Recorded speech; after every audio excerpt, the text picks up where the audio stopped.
The first plate nearly slipped from my hands the exact second she stepped into the doorway and stopped. I still remember the weight of the porcelain, hot against my fingertips, slick from steam. My pulse was so loud it felt like another sound in the room, louder than the clink of silverware, louder than the soft jazz my father had turned on to make the house feel expensive, louder, even, than the polite laughter that had been floating around the table all night. Then it all died. Not slowly. Instantly. One woman appeared in the doorway, still holding her coat, one heel barely over the threshold, and froze like she had walked into the wrong house. Her eyes moved from my face to the serving dish in my hands, then to the apron tied around my waist, then to the table, where everyone else was seated under the warm dining room light like honored guests at some perfect family gathering. No one spoke. My father's smile vanished first. It didn't fall all at once. It tightened, cracked, turned into something strained and dangerous. My mother looked down at her napkin. One guest cleared his throat and stopped halfway through. Another reached for glass, then changed his mind. I just stood there, balancing the dish, suddenly aware of every humiliating detail at once. The apron, the flushed cheeks, the way I had been moving in and out of the room all evening without ever being allowed to sit down. And the woman in the doorway saw it too. That was the moment everything shifted. If you had walked in 30 seconds earlier, you might have missed it.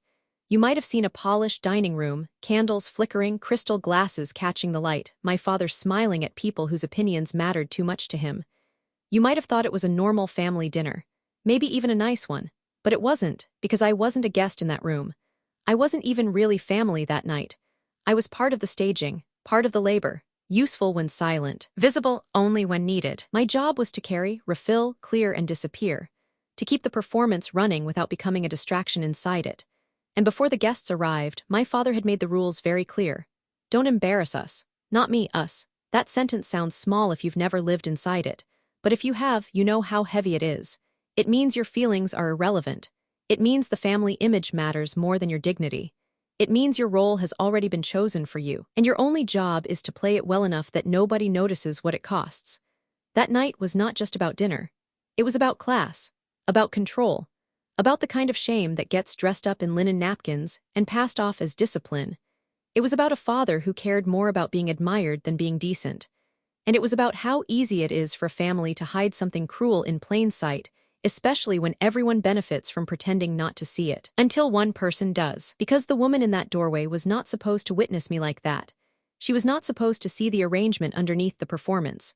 She was not supposed to catch the forced smile on my face, the command in my father's eyes, or the way the whole room had been trained to accept my place without question. But she did. And once she saw it, no one could put the lie back together the same way again. What happened next was not loud at first. There was no shattered glass, no screaming, just silence, recognition, and the terrifying power of being seen clearly by someone who understood exactly what they were looking at. This is the story of that night. A family dinner, a polished table, a role I never agreed to, and one entrance that exposed everything they had spent years trying to disguise. By the time that woman appeared in the doorway, my part in the evening had already been decided hours earlier. In my father's house, dinners like this were never just dinners. They were presentations, auditions almost. Every chair angle mattered. Every serving spoon had a place. Every conversation was meant to sound effortless, even though nothing about the night was natural. My father loved the word standards. He used it for everything. Standards in dress. Standards in speech. Standards in posture. Standards in the kind of family image we were supposed to project. What he really meant was obedience with better lighting. He had been in motion since morning, straightening picture frames by half an inch, inspecting the wine glasses against the window for streaks, refolding napkins my mother had already folded. He moved through the house with the contained energy of someone preparing for an inspection from people he considered more important than us, especially more important than me. I learned young that there were two versions of our family. There was the private one, full of tension, silence, correction, and careful emotional weather reading. Then there was the public one. Calm voices, easy smiles, small, elegant jokes. In the public version, my father became gracious and charming. My mother became light and agreeable, and I became useful.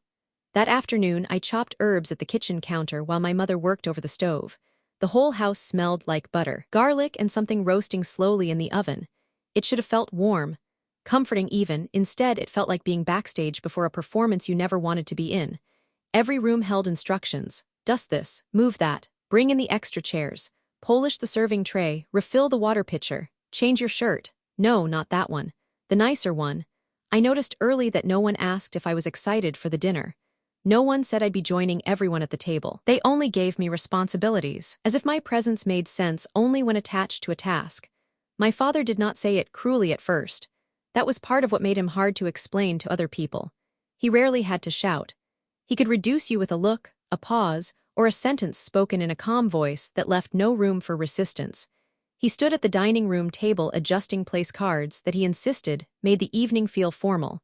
Then he glanced at me carrying a stack of folded dish towels. "Once guests arrive," he said, "stay attentive." I nodded. He kept going without looking at me. "Keep the water filled. Bring dishes out when your mother says, clear quickly and please." He finally turned then. "Don't embarrass us." That sentence landed with the familiar precision of something practiced, not because it was new, because it wasn't. He had used versions of it for years, before school events, before church, before family visits, before any occasion where I might accidentally be visible as a real person instead of a polished extension of his household. "Don't talk too much. Don't look sullen. Don't fidget. Don't contradict me. Don't make things awkward. Don't embarrass us." It trained something into me over time, a reflex. I learned to monitor my face before anyone asked. I learned to make myself smaller in rooms that should have welcomed me. I learned that shame could be assigned in advance, before I had even done anything wrong, so I tied on the apron when my mother handed it to me. I set out the appetizer plates. I lit candles I knew I would never sit beside. Through the dining room window, the evening turned blue and glossy. The table looked beautiful. Cream linen, gold-rimmed glasses, fresh flowers, everything arranged to suggest ease, abundance, and belonging. Inside, I felt none of those things. I felt like part of the furniture. Useful. Quiet, carefully placed, and somewhere under all of that, beneath the training and the fear of doing one small thing wrong, there was another feeling too. Small, steady, and dangerous. I knew this was not normal. I just didn't yet know that before the night was over, someone else would know it too. The first guests arrived right on time, carrying wine bottles and polished smiles, and the house snapped into character. You could feel it happen. My father opened the door with that practiced warmth he saved for people whose approval he wanted. His voice softened. His laugh became smoother. He stood straighter. Even the way he took their coats looked rehearsed, like he had studied how important men hosted and copied the movements exactly. My mother stepped in beside him, graceful and welcoming, as if she had not been rushing for hours with flour on her sleeve and tension in her jaw, and I disappeared into function. I was there, but not really there, close enough to be useful, far enough to avoid becoming part of the conversation. I took coats to the hallway. I brought out the appetizer tray. I moved through the room with my eyes lowered just enough to seem respectful, alert enough to catch every small signal from the kitchen, and tense enough that I could feel my shoulders tightening by the minute. The guests were not random friends. That was clear from the way my father handled them. One man owned a local business my father had spent months trying to impress. Another couple came from the kind of old-money family he referenced with a mix of admiration and envy. There was also a younger man whose future mattered because of a possible partnership, a recommendation, some social bridge I only half understood. In my father's world, relationships were rarely just relationships. They were ladders, mirrors, proof. Every person at that table represented a door he wanted opened, a status he wanted reflected back at him. That made the night dangerous. Because if the dinner was really about securing admiration, then anything imperfect became a threat. A dish served late, a wrong fork placed out, a child speaking at the wrong moment, me existing too obviously. The role settled fast. Refill the glasses before anyone asks. Clear the appetizer plates without clattering. Bring warm bread. Step back. Stay near enough to respond, but never hover. Smile if spoken to. Do not sit. Do not interrupt. Do not insert yourself into adult conversation. Most of these instructions were never said aloud in the moment. They didn't need to be. Years of training had made them automatic. What changed that night was how visible the pattern became to me. Every movement I made felt observed. When I reached for guests' water glass, I could sense my father tracking the angle of my arm. When I set down a dish, I could feel him measuring whether I had done it gracefully enough. If I paused half a second too long near the table, his eyes would flick toward me in warning. Not dramatic, just enough. A small tightening around the mouth, a look that said move. That is how control often works in families like mine. It doesn't always announce itself. It hides in efficient little corrections. A raised eyebrow, a hand signal. A tone shift so slight other people miss it. But the person being controlled never misses it. Their whole body is trained to detect the pressure before words even arrive. To outsiders, I probably looked helpful, responsible, mature, That is part of the trap. A controlling parent can make forced usefulness look like character. Silence looks like discipline. Hypervigilance looks like politeness. The child becomes easy to admire precisely because they have learned how to erase themselves in public. At one point, while everyone admired the first course, one guest smiled at me and said, "You're quite the little helper." My father answered before I could. "We all do our part in this family," he said lightly. The table nodded, pleased by the sentiment. It sounded wholesome, balanced, almost loving. But I knew what it meant in practice. It meant some people were seated under the candlelight, and some people were expected to keep the candlelight steady. By the time the main course was ready, my heartbeat had taken on that strange, thin rhythm it always found under pressure. Not panic exactly, something colder. A sharpened state where every sound mattered. Every footstep from the kitchen, every scrape of a chair, every glance from my father. It no longer felt like dinner. It felt like an exam I was not allowed to fail, with rules no one would admit existed. And like most exams in my father's house, the hardest part was that the real grading happened in tiny moments.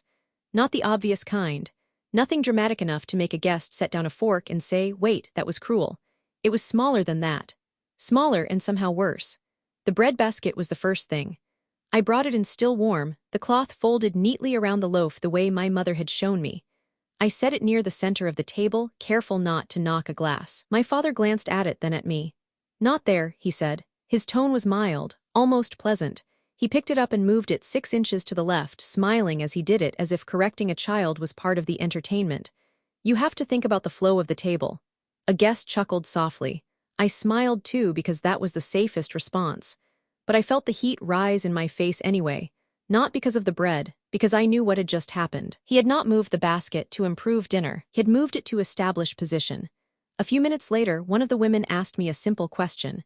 What grade was I in? I had just opened my mouth when my father answered for me. "They're doing well," he said, cutting in with a little laugh. "Quiet but capable." Quiet but capable, he made it sound complimentary. The table accepted it that way, but I heard the translation. Quiet was the important part. Capable only mattered if it served the room. Later, when I came to clear the salad plates, I reached for one too early before the guest had quite finished. It was a small mistake. The kind normal families forget instantly. My father looked up and gave me that tight smile I knew too well. "Let's not rush people," he said. Again light. Again public, again perfectly calibrated so that if I reacted I would look sensitive and rude. That was his real skill. He knew how to humiliate without leaving fingerprints. There were hand motions too. Small flicks of the fingers that meant back away. A glance toward the kitchen that meant you've lingered too long. Once, when I stood near the doorway listening to a story someone was telling, my father didn't even look at me. He just lowered his hand beside his chair and made a slight shooing motion, as if dismissing smoke. I stepped back immediately. That was the part I hated most. Not just what he did, but how quickly my body obeyed. How instinctive it was. One part of me wanted to put the serving bowl down and sit anyway. To take the empty chair at the end of the table and force everyone to see how absurd this was. Another part wanted to vanish completely. To become so quiet, so efficient, so impossible to criticize that I could make it through the night untouched. But the strongest instinct was always the oldest one. Keep the peace. That reflex had been built over years. This dinner was only the latest version of something much older. Holiday meals, where I was corrected for how I held a spoon. School events where I was instructed to smile more and speak less. Family gatherings where adults discussed my future as if I were not in the room, while I passed plates around them like hired help. It was never presented as punishment. It was framed as manners. Character. Learning how to behave. That is how family patterns survive. They disguise themselves as values, and public humiliation hits differently than private criticism because it doesn't just wound you. It displays you. It turns your place in the family into a performance that others are invited to witness, even if they don't understand what they're seeing. In private, pain can still feel arguable. Maybe you imagine the tone. Maybe you were too sensitive. But in public, your role gets staged. The hierarchy is lit from above. By then, I could feel something changing inside me. Not yet rebellion, not yet courage, just a hard, quiet exhaustion. The kind that comes when you realize the room is asking you to participate in your own diminishment. I was carrying the next dish in from the kitchen when the doorbell rang. And without knowing it, the entire house took one last breath before the lie cracked open. The sound of the doorbell cut through the room so sharply that every conversation broke in the middle. It was not a polite little chime. It felt louder than that. A clean, decisive note that seemed to strike the glassware, the candles, the polished surface of the whole evening. My father looked up at once, annoyed first, then confused. He checked the grandfather clock in the hallway as if time itself had made a mistake. No one else had been expected. My mother paused with her napkin halfway to her lap. One of the guests murmured, "Are we waiting on someone?" My father forced a quick smile, but I saw it immediately, the calculation behind his eyes. Surprise was bad enough. Surprise in front of these people was worse. "I'll get it," he said, already rising. At the same moment, my mother called softly from the kitchen for me to bring in the next dish. So that was how it happened. Not with fate announced by music or thunder. Just with timing so exact it still feels impossible. My father crossing the hallway toward the front door. Me stepping from the kitchen into the dining room, both hands wrapped around a heavy serving platter, steam curling up into my face. The candles flickering in the draft. The house suspended between one performance and whatever came next. I heard the front door open. Then my father's voice changed instantly. Not warm this time, startled. "Oh, just that one word." Footsteps entered the hall. Firm, measured, familiar in a way that made my father stand straighter even before she came into view. I moved instinctively toward the table, carrying the dish as carefully as I could, and then she appeared in the doorway to the dining room. She was my father's older sister. My Aunt Alina. Even saying her name now brings back the exact look on his face. Because Alina was not someone he could charm the way he charmed everyone else. She was successful in a way he respected, controlled in a way he could not dominate. She had the kind of quiet authority that never needed to announce itself. My father cared deeply what she thought of him, though he would never have admitted it, especially not in front of guests. She had been overseas for months for work. I had been told she would not make it. Apparently her trip changed, and instead of calling ahead, she came straight from the airport with her coat still buttoned and a small overnight bag in one hand. She stepped into the doorway, smiling at first. Then she saw me, not in passing, not vaguely, she really saw me. Her eyes moved in one sweep. My face, the apron tied around my waist, the serving platter in my hands, the way I was standing slightly behind the guests instead of among them. Then her gaze lifted to the table itself, where everyone else sat under the soft light with folded napkins and half-finished wine. A perfect family scene, except for the child serving it. She stopped cold. One heel remained angled toward the hall, as if her body had not agreed to enter what she was seeing. Her expression did not become dramatic. That would have made it easier. It changed in a smaller, sharper way. Her mouth parted slightly. Her brows drew together. It was the look of someone recognizing a truth too quickly to be talked out of it. The room went still. I don't mean quiet in the ordinary sense. I mean still. Forks lowered. Shoulders stiffened. Even the air seemed to settle heavier between us. I could hear the faint hiss of the dish in my hands. Somewhere in the kitchen, a timer clicked and stopped. No one moved to rescue the moment because no one knew how. My father tried first, but too late. "Alina," he said, with a laugh that sounded pasted on. What a surprise. She did not answer him right away. She was still looking at me, at the flushed face. The apron, the serving posture, the role I had been made to wear as visibly as the dish towel over my arm. And in that silence, before a single accusation was spoken, every person in the room could feel it. Something was wrong, not socially awkward, not slightly uncomfortable, wrong in the deeper way. The kind that cannot be fixed by moving a chair or refilling a glass. The kind that appears all at once when a private pattern is suddenly visible to someone with the authority to name it. I stood there holding the platter, my heart hammering so hard it made my wrists shake. And my Aunt Alina kept staring at me like she had just arrived at a stranger's house and found family history laid bare in one glance. My aunt had always possessed a kind of intelligence that made lies feel flimsy in her presence. She was not loud, she did not rush, she simply noticed too much. By the time anyone in that room might have tried to explain what she was seeing, Alina had already understood it. Not every detail, maybe, not the full history, but enough, more than enough. She saw my father still standing half in the hallway, trying to recover his host's smile. She saw my mother frozen in that careful posture she used when she wanted conflict to disappear without touching her. She saw the guests seated and comfortable, and me standing with a serving dish like staff in a house where I lived. Most of all, she saw my face. People think the truth hides in words. Sometimes it does. But often it hides in bodies. In the way someone holds their shoulders too tight. In the way their smile arrives half a second late. In the way they move around one specific person with invisible caution. My aunt saw that I was not helping naturally. I was performing safety. And my father knew she saw it. That was the first real crack in him. It mattered because Alina was not just a relative who dropped by. She was the one family member my father considered impossible to patronize. She had built a career people respected. She advised boards, sat in rooms with people my father admired, and carried herself with the effortless confidence he spent his whole life trying to imitate. He had borrowed her language before, quoted her opinions as if proximity to her success might elevate him. On more than one occasion, he had reminded me to be on my best behavior around her because she notices everything. He was right. She set her bag down slowly by the doorway. Then she took off one glove, still watching me, and said in a voice so calm it made the room colder, "Why is your child serving this dinner?" No one answered. Not because the question was complicated, because it was too simple. My father gave a quick breath of laughter. "Oh, come on, they're just helping." Alina did not look at him yet. Helping. She repeated the word like she was testing its shape and finding it dishonest. Then she finally turned to him, in an apron, during the meal while everyone else is seated. My father's face changed in tiny, frantic ways. He smiled. He frowned. He tried for lightness, then authority, then mild annoyance. It was almost painful to watch how fast he searched for the right mask. "We all pitch in," he said. "It's not a big deal."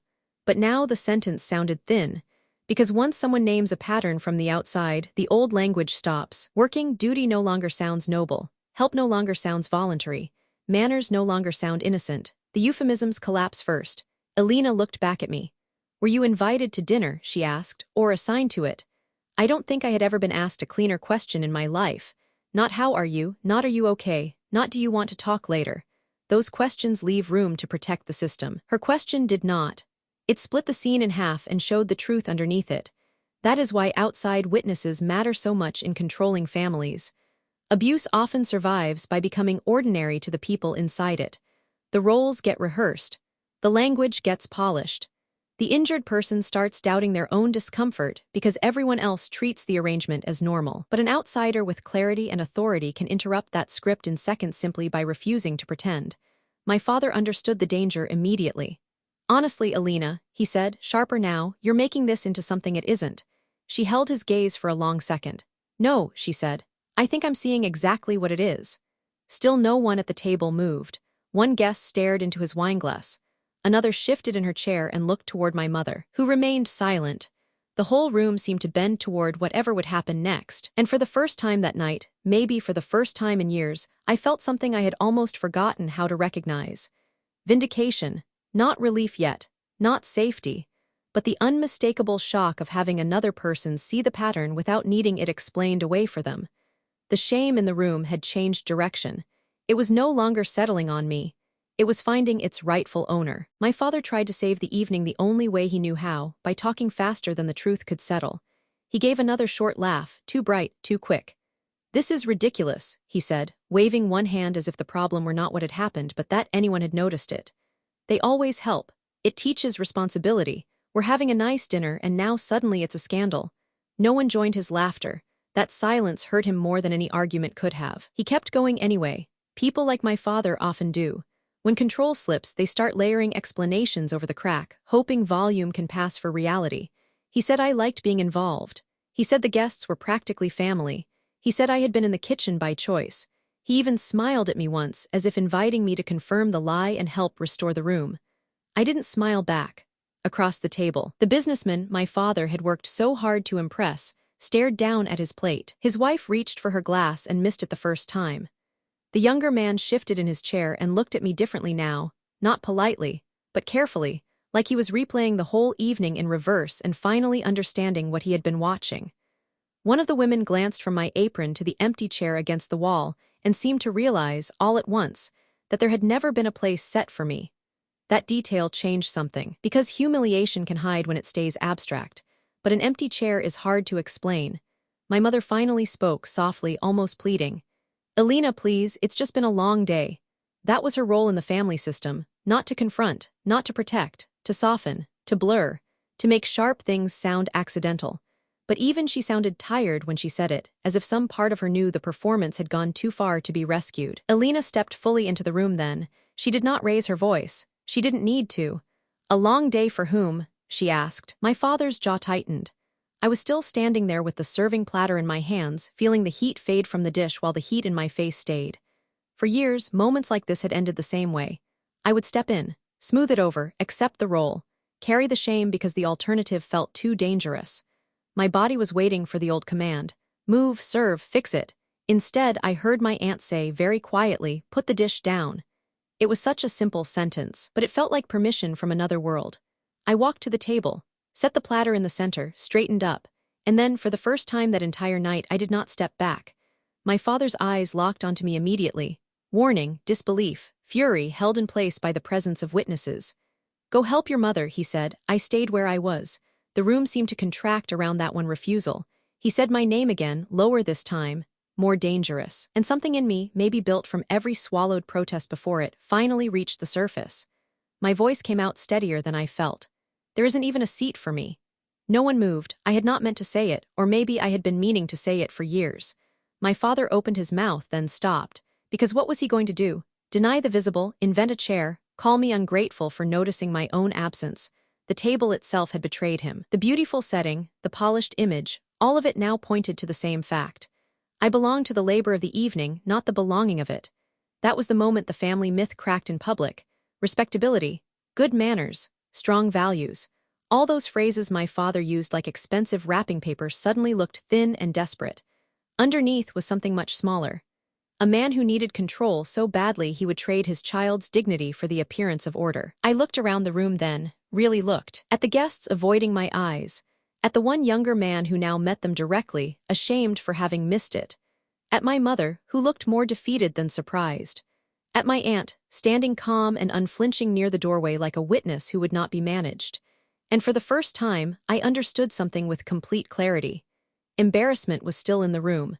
It just wasn't mine anymore. After that, the dinner never recovered, though for once I did. No one announced an ending. It just unraveled in awkward human pieces. A guest checked the time too quickly. Someone said they had an early morning. Chairs scraped back with forced politeness. Coats were collected. Thank yous were offered in the thin, brittle voices people use when they want to leave without choosing sides out loud. My father kept trying to revive his host's smile, but it was gone for good. Every sentence landed wrong. Every laugh arrived late. The house that had felt so carefully staged only an hour earlier now looked fragile to me. The candles had burned low. The food was cooling. Glasses sat half full. The whole scene carried that strange aftertaste of exposure when something hidden has entered the light and cannot be made private again. My aunt stayed. That mattered almost as much as what she had said. She did not rush to smooth things over. She did not tell me to be understanding. She did not frame the night as a misunderstanding between strong personalities, which is how families often bury harm after it becomes inconvenient. She simply remained in the room, grounded and clear, refusing to let my father rewrite what everyone had just witnessed. When the last guest left, the silence in the house changed shape. It was no longer the old silence of control, where everyone sensed my father's mood and arranged themselves around it. It was heavier than that. He had been seen, truly seen, and for someone like him, that is a kind of collapse. He tried anger first. He said Alina had overstepped. He said I had made a scene. He said guests didn't understand our family dynamic. That phrase almost made me laugh. Our family dynamic, as if putting it in clinical language could make it less cruel, as if hierarchy sounds healthier when renamed tradition. But his authority had weakened, not all at once, not magically. People like my father do not transform because one dinner goes badly, but something irreversible had happened. The image had cracked, and once that happens, their power changes. Not because they stop controlling, because everyone can now see the control more clearly. My mother became quieter for a while. My father became touchier, then oddly careful around certain relatives. Alina checked in with me directly after that night, not dramatically, consistently. A call, a message, an invitation. She became what I did not know I needed then, a validating witness. Someone who had seen enough to interrupt my doubt. That is the part I think about most now. In families built on image over care, shame gets assigned very early. You are taught to carry tension that was never yours. You become the one who must not react, must not ruin the mood, must not expose the truth of how things actually feel. Over time, that conditioning can become so normal that you stop asking the most basic question. Why am I the one expected to absorb this? Public humiliation is powerful because it tries to turn your identity into a role. It says this is who you are here. The difficult one, the useful one, the embarrassing one, the extra one. But one clear witness can disrupt years of that conditioning. One person saying, "No, I see what is happening," can return reality to you. That night taught me something I wish more people heard sooner. Being assigned shame does not mean it belongs to you. If someone needs you smaller so they can look bigger, their behavior is the exposure, not your pain. If a family protects appearances more fiercely than it protects dignity, then the appearance is the lie. And if someone finally sees what you have been enduring, do not rush to minimize it just because others are uncomfortable. Let it be seen. So if you have ever had a moment like that, when one person finally noticed the thing everyone else acted blind to, I want to know. Tell me in the comments what changed when someone finally saw the truth.